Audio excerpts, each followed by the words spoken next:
বাবুরে, ঢাকা বিশ্ববিদ্যালয়ের শিবিরের সভাপতি কেন্দ্রীয় সমন্বয়ক।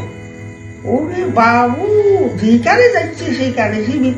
চট্টগ্রাম বিশ্ববিদ্যালয় তো শিবির, যেখানে যাচ্ছে সেখানে শুধু জামাত শিবির, কিন্তু আমার বাড়িতে একটা জামাত শিবির নাই। সালাম আলাইকুম। ওয়ালাইকুম আসসালাম। কিরে নানা, মসজিদে আজান দিচ্ছে, আপনি এখানে বসে আছেন কেন? এখানে বসি না থাকি কি করবো? এখানে দেখ, যেখানে যাচ্ছি সেখানে শিবির আর শিবির, জমাত শিবির ছাড়া কোনো কিছুই নেই। ঢাকা বিশ্ববিদ্যালয়ের সভাপতি, এটা আবার কেন্দ্রীয় সমন্বয়ক। আরে নানা, আপনি তো এটা জানেন না, পুরো বাংলাদেশে 160 জন সমন্বয়কের মধ্যে 110 জনেরই শিবিরে। ওরে বাবুরে, যেখানে যাচ্ছি সেখানে শিবির জমাত ছাড়া কিছু নাই। তো তোরা কি করছস? একটা জমা শিবির আমার বাড়িতে শুধু খাই ফেটটা মনে করছস।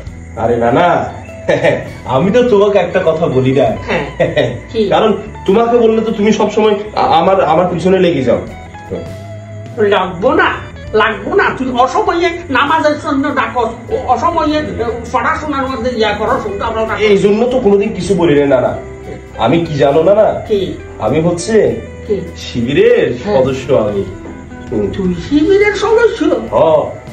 তো তুই আমাকে একবারও বলিস না যে তুই শিবিরের সদস্য? বললে আপনি কি আমাকে রাখতেন না? আপনি যে অবস্থা করেন। তাহলে তুই আমার বাড়িতে শিবিরের সদস্য? ভাই রে, তুই তো আমি অনেক গালি দিচ্ছি রে ভাই। তুই তাহলে আমারে ক্ষমা করে দিস। না, কি বলা ভাই। আচ্ছা, ইয়া কর না, আমার একটু কিছু করতে পারস কিনা দেখ, আমি একটু জমাত করতাম। আচ্ছা ঠিক আছে, আমি আমাদের মুরব্বী সংগঠন জামাতের আমি দায়িত্বশীলকে বলে দিচ্ছি আপনার সাথে দেখা করবো, আপনাকে কর্মী একটা ফর্ম দিবে। এই যে দেখ, মহিলা জমাতের কত সুন্দর বোঝো করছে, তোর নানিরে একটু কিছু করতে পারস না?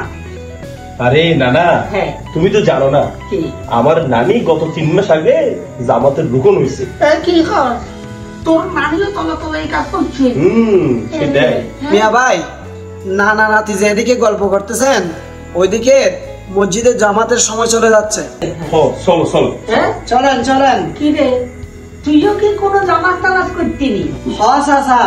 আমি তো জামাতের শ্রমিক কল্যাণের একজন কর্মী।